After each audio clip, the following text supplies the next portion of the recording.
Chapter 3 King Dagda's House at Dusk. They arrived at King Dagda's big, mossy boulder and knocked 3 times. King Dagda opened the large, round wooden door. 2 field mice raced up the curtains, jumped across the long oak table, tipped over a steaming cup of tea, and dashed out of the door, nearly knocking them over. "Thanks, lads," shouted King Dagda, and threw a couple of nuts after them. King Dagda was washing his clothes. Zarara went straight over to inspect the mouse-powered machine that he had invented to grind baby teeth. It had taken each elf a whole night to finally grind a tooth. They made a terrible racket with their hammers. She could hear them from her house. Now they just put the tooth in the machine. The mice ran happily around their wheel, and the elves sat around drinking cups of tea and chatting with the king. The teeth could be ground up so quickly that King Dagda gave extra bottles to fairy gardeners to sprinkle on their plants. In exchange, they gave King Dagda tasty fruit and veg. "You seem very pleased with yourself," said Queen Maeve. "Well, yes, I am," he said. "You know I adapted the tooth-grinding machine to wash clothes. Well, with extra mice, I can now wash a complete load in 20 ticks." Zarara watched Queen Maeve pick her way across the floor between piles of laundry, teeth, nuts, and bits of timber. She pushed aside tools and plans to clear a space at the table. It reminded Zarara why Queen Maeve had moved out to her own tidy, nicely decorated cottage. Queen Maeve loved King Dagda, but she needed a spotlessly clean kitchen to make her remedies in. It was impossible to sell fairy outfits when they were covered in wood shavings. Plus, his snores were famous, often shaking the whole village, so she probably didn't get a wink of sleep.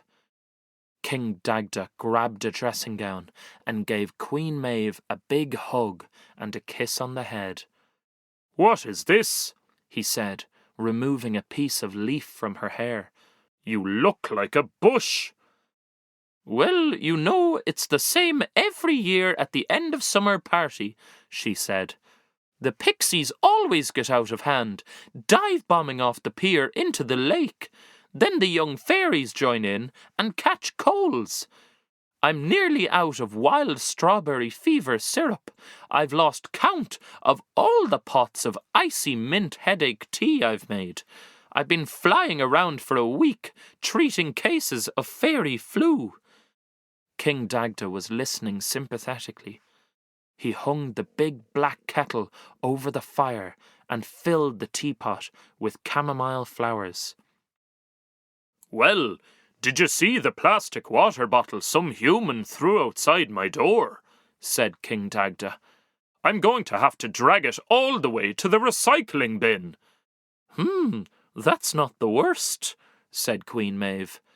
King Dagda stopped pouring the tea and turned around with a worried look on his face. "Go on," he said, giving her his full attention. "We are out of dust, and we have no princess's tears." King Dagda froze. A stony silence hung in the air. Eventually, he started mumbling to himself. "Our nearest princess is Princess Moppet at Dungora Castle. As it is a full moon tomorrow, our magic will run out unless we are redusted, so we can't fly. Walking is out of the question. It would take ages, and we would have to cross the road. Bailey, the fat yellow pony, might take us, but we would all fall off jumping the wall, as we can't open the gate." He rambled on, scratching his head. "I know," he said. "The disappearing lake." He unrolled a large sheet of paper and started scribbling notes.